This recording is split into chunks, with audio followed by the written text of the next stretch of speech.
module des compléments alimentaires durant le mois de Ramadan. Alors, petite précision très importante, c'est que les compléments alimentaires durant le mois de Ramadan, ce n'est pas obligatoire de les consommer. Tous les compléments alimentaires que je vais te présenter juste là, ce n'est pas obligatoire. C'est un plus si t'en as le besoin. C'est pas parce que je vais t'en parler qu'il faut absolument les consommer. Ce sont des compléments alimentaires qui sont intéressants à prendre si t'en as le besoin, et c'est intéressant à en prendre si tu choisis la bonne qualité. C'est pour ça que je t'ai fait un listing. C'est des compléments alimentaires que moi j'ai testés personnellement et que la science a prouvé les bienfaits. Donc c'est pas des choses où tu vas aller gaspiller ton argent ou quoi que ce soit. Je vais te donner exactement lesquels sont intéressants à prendre, dans quelles conditions et sous quelle forme. Parce que je les aurais testés, parce que la science les a validés, et je te dirai aussi lesquels sont complètement inutiles à ne pas consommer. On va commencer par tout simplement les protéines. Donc, tu vois, je t'ai fait la petite liste: protéines, oméga 3, vitamines du groupe B, etc. Et on les verra tous ensemble. Donc, dans les protéines, il y a deux catégories de protéines. Il y a ce que l'on appelle la caséine. La caséine, c'est une protéine à diffusion lente. Elle va venir libérer de manière prolongée les acides aminés. Les acides aminés, qu'est-ce que c'est? Ce sont tout simplement ce qui constitue la protéine. Donc, lorsque tu vas consommer de la protéine, tu vas digérer cette protéine-là. Ton corps va venir tac, tac, tac, tac, tac, découper les acides aminés qui vont être libérés de manière continue grâce à la caséine. Lorsque c'est sous forme caséine, c'est de prolongation diffuse. Donc, ça va augmenter tout simplement la récupération nocturne. Ça va augmenter aussi ta sensation de satiété parce que les acides aminés sont libérés de manière prolongée, et ça va augmenter aussi le maintien de ta masse musculaire. Donc, la caséine, c'est excellent durant le mois de Ramadan. D'ailleurs, quand je travaillais en boutique de compléments alimentaires, c'était il y a de cela presque 10 piges maintenant, non, peut-être 8 ans, on l'appelait la protéine du Ramadan, parce qu'en fait cette caséine-là, il y avait très peu de personnes qui la consommaient en temps normal, mais c'est excellent et c'est super intéressant de la prendre lorsque tu as des périodes de jeûne, que ça soit pour le Ramadan, mais que ça soit aussi si tu pratiques le jeûne intermittent. Donc la caséine, c'est très intéressant. Attention, la caséine, donc c'est une grosse protéine par définition. Sa structure biochimique, elle est grosse. Donc si tu ne digères pas bien les produits laitiers, si tu ne digères pas bien le lactose, je te déconseille très fortement de consommer de la caséine, parce que ça va te retourner le bide. Donc vraiment, ne consomme pas ça. Je te mettrai bien évidemment en description tous les liens des compléments que moi j'ai testés, que je te recommande. La plupart je te mettrai aussi ceux qui ne contiennent pas d'additifs. Tu peux prendre ceux avec des additifs, avec du sucralose si tu veux, parce qu'au niveau du goût, tu penses que c'est meilleur. Moi, je te mets sans additifs parce que moi, personnellement, je consomme sans additifs. Voilà. Après, tu fais ce que tu veux. Je te donnerai le lien si tu veux prendre chocolat, vanille. C'est toi que ça regarde. Mais en tout cas, tu auras la meilleure chose pour ton organisme. Caséine. Ensuite, on a l'isolate et l'hydrolysé. C'est une autre forme de protéine qui, elle, est prédigérée. Tu vois, quand tu vas prendre du lait pour les bébés, eh ben, c'est l'hydrolysa de protéines. Et pourquoi? Parce que les bébés, eux, ne peuvent pas bien digérer. Il faut quelque chose qui soit digéré facilement. Donc, c'est ça. Ça a fait le travail un petit peu en avant. Tu vois, le fait de découper la protéine pour pouvoir l'absorber, bah là, c'est déjà fait. Donc, l'avantage, c'est que tu as une absorption très rapide. T'as une récupération entre guillemets quasi immédiate. Ça casse complètement la situation de catabolisme dans laquelle tu te trouves. Le catabolisme, c'est la dégradation de tes tissus, etc., pour avoir des substrats énergétiques. En gros, quand tu jeûnes, ton corps va puiser son énergie à partir de la graisse, à partir aussi du glycogène que tu vas avoir dans ton foie, dans tes muscles, mais aussi à partir de ta masse musculaire. Donc, c'est important de casser ce catabolisme-là pour passer en phase anabolique. Donc, récupération immédiate. Par contre, c'est pas satiétogène. Bah oui, satiétogène, c'est la sensation de satiété. C'est pas trop satiétogène parce que on a dit, c'est une absorption très rapide. Donc ça passe rapidement. Donc t'as pas cette sensation-là, mais tu as toujours le maintien de la masse musculaire. Donc ces deux protéines-là, c'est super intéressant. Bien évidemment, je te mettrai en lien les produits que moi je te conseille de consommer. Ensuite, on a les oméga 3. Oméga 3, c'est super intéressant. Tu les trouves dans les poissons gras, tu les trouves dans l'huile de colza, par exemple, dans l'huile de noix, dans les fruits oléagineux comme les amandes, les cacahuètes, les pistaches, les noix de cajou, les noix du Brésil, enfin, tout cela, c'est super intéressant. Et ça a des bienfaits au niveau de la santé cardiovasculaire, c'est cardioprotecteur. Ça va te protéger aussi au niveau de tes artères. Ça va améliorer les fonctions cérébrales et cognitives. Cognitive, c'est tout ce qui est la réflexion, la coordination, etc. Ça va avoir un rôle anti-inflammatoire, sachant que lorsqu'on va jeûner, on va produire des radicaux libres, etc. On aura un état inflammatoire, donc c'est intéressant de diminuer cette inflammation-là. Santé des articulations, grâce à l'effet anti-inflammatoire. Donc pour les personnes qui ont des douleurs articulaires, c'est super intéressant. Et aussi, on a une amélioration de l'humeur. Alors ça, les études ne sont pas toutes unanimes dessus, mais il y en a qui ont montré qu'il y avait une amélioration de l'humeur lorsque on consommait suffisamment d'oméga 3 et aussi on avait une diminution du risque d'état dépressif lorsque l'on consommait des oméga 3. Donc ça aussi c'est intéressant. Pareil, je te donnerai la référence que moi j'aime bien consommer et tout ce qui est posologie, tu as simplement à te référer à la boîte, donc à ce que ce que la marque va te conseiller. Pourquoi? Parce que chaque marque est différente. La posologie pour la marque A ne va pas être la même posologie que la marque B, donc il faudra bien regarder la portion qu'il te recommande. Ensuite, on a les vitamines du groupe B. Je dis bien vitamines du groupe B, parce que vitamine B, ça veut strictement rien dire, parce qu'on a plein de vitamines, t'as la B6, t'as la B9, t'as la B12, enfin, il y en a plein, mais en règle générale, enfin, il y a plein de rôles. Là, à la limite, il faudrait faire une formation, une vidéo complète sur les vitamines du groupe B, mais on a l'amélioration des réactions métaboliques de manière générale. Réaction métabolique, qu'est-ce que ça veut dire? C'est tout simplement les réactions que l'on va avoir dans notre corps. L'utilisation des substrats énergétiques, la gestion des graisses, la gestion des protéines, tout ça, les échanges chimiques, tout ça, c'est le métabolisme en règle générale. Et donc les vitamines du groupe B soutiennent cela. En vrai de vrai, les vitamines du groupe B, si tu manges des féculents, si tu manges donc des céréales complètes, des lentilles, des haricots rouges, toute cette gamme-là, t'as pas réellement besoin de vitamines du groupe B, mais j'ai quand même voulu le mettre parce que je sais qu'il y a beaucoup de personnes qui disent non, il me faut des vitamines et tout. Donc je voulais te faire la petite précision dessus, mais c'est pas forcément obligatoire. Franchement, vitamines du groupe B, tu peux clairement t'en passer. Vitamine C, ça c'est intéressant. C'est un puissant effet antioxydant. C'est très très bien. Antioxydant, c'est qui va combattre les radicaux libres. Radicaux libres, tu te souviens, c'est lorsqu'une voiture, elle roule, elle va polluer. Notre corps, lorsqu'on vit, il va polluer et c'est ce que l'on appelle des radicaux libres. Donc tout simplement, il faut venir combattre cette production de radicaux libres. Comment? Grâce à la vitamine C. La vitamine C, tu la trouves dans les fruits et dans les légumes uniquement, mais crus. Parce que lorsque tu vas cuire tes légumes, la vitamine C, comme elle est thermolabile, donc elle est sensible à la chaleur, elle va tout simplement se disparaître, s'évaporer, enfin brûler, mourir, tout ce que tu veux, et donc tu n'auras pas de vitamine C. Donc si tu consommes suffisamment de fruits et de légumes crus, c'est intéressant. Après, si t'en consommes pas énormément ou que tu te dis non mais j'ai pas envie de trop prendre du poids à cause de manger trop de fruits par exemple, ça peut être une alternative. Et bien évidemment, la vitamine C n'empêche pas de dormir. Ça c'est une légende urbaine, ça n'empêche pas de dormir. Au contraire, il y a même des études qui montrent que la vitamine C facilite l'endormissement et la vitamine C également facilite l'absorption du fer et ça nous fait la parfaite transition avec le fer. Le fer pour les femmes, c'est super important, c'est super intéressant. Pour les personnes qui ne vont pas manger beaucoup de viande durant le mois de Ramadan, c'est super important aussi. Et donc uniquement sous forme bisglycinate.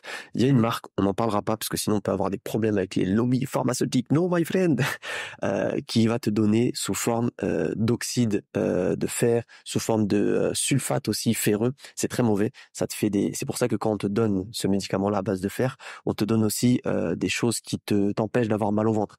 C'est n'importe quoi. Ne prends jamais sous cette forme-là et prends toujours sous forme bisglycinate. C'est une forme qui est absorbée de manière optimale par ton organisme et qui ne te créera pas de maux de ventre. Donc vraiment fais attention à la prendre sous forme bisglycinate. Ça coûte un petit peu plus cher, mais en fait, si tu réfléchis bien, tu as un produit très de mauvaise qualité où tu vas très très très peu absorber, peut-être 10% de fer, qui coûte pas trop cher, et t'as un autre produit qui coûte un tout petit peu plus cher, mais qui va te permettre d'absorber 80-90% du fer. Donc en fait, si tu fais le raisonnement, le fer bisglycinate coûte plus cher, mais en fait te revient moins cher. Tu m'as compris, ma friend? Toujours sous forme bisglycinate. C'est un excellent anti-fatigue parce que le fer, justement, son rôle, c'est de transporter l'oxygène. Je te fais vraiment je te schématise ça et je te simplifie ça au maximum, mais ça va te permettre de transporter l'oxygène dans ton sang, tout simplement. Ça va booster aussi ton système immunitaire et ça va avoir un rôle aussi anti-fatigue parce que lorsqu'on a manque de fer, on est anémié et on est fatigué, my friend. Donc attention à ça.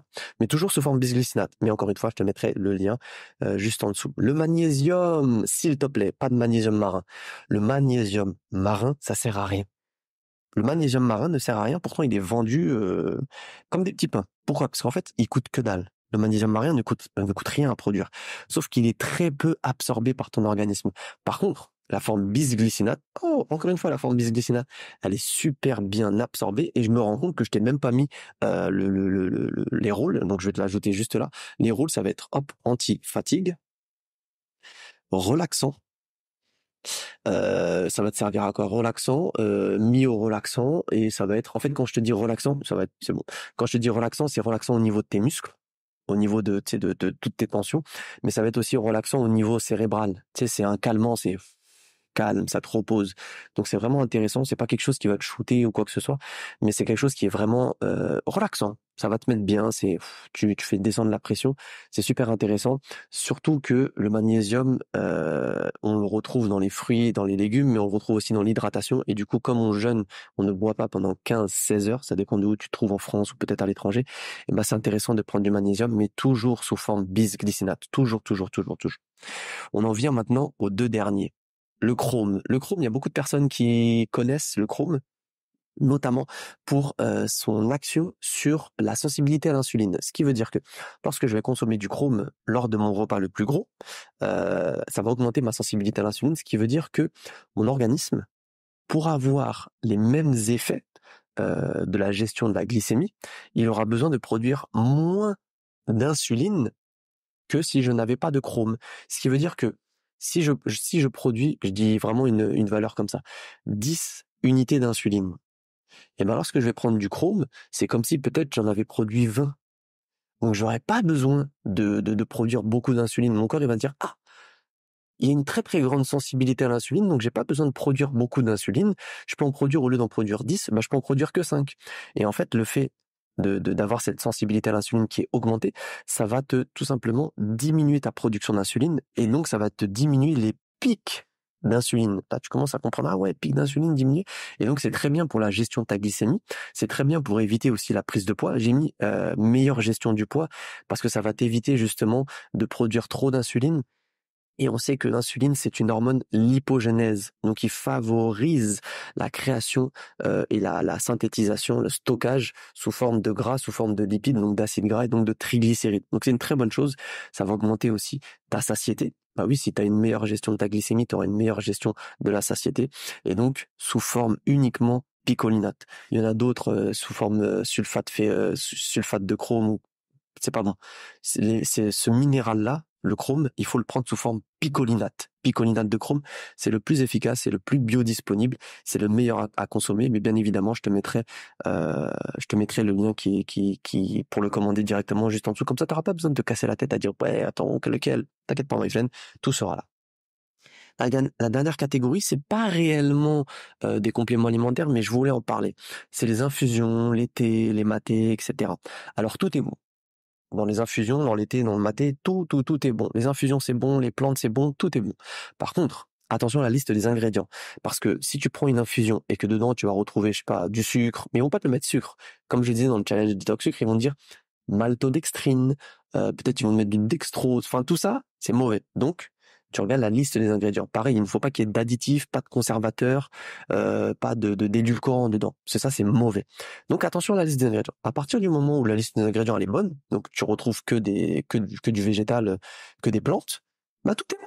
Vraiment, tout est bon. Mais attention à ne pas te faire arnaquer. Parce qu'il y a des personnes des fois qui me disent qu'est-ce que tu penses de cette marque-là qui propose des cures de thé pour maigrir, etc.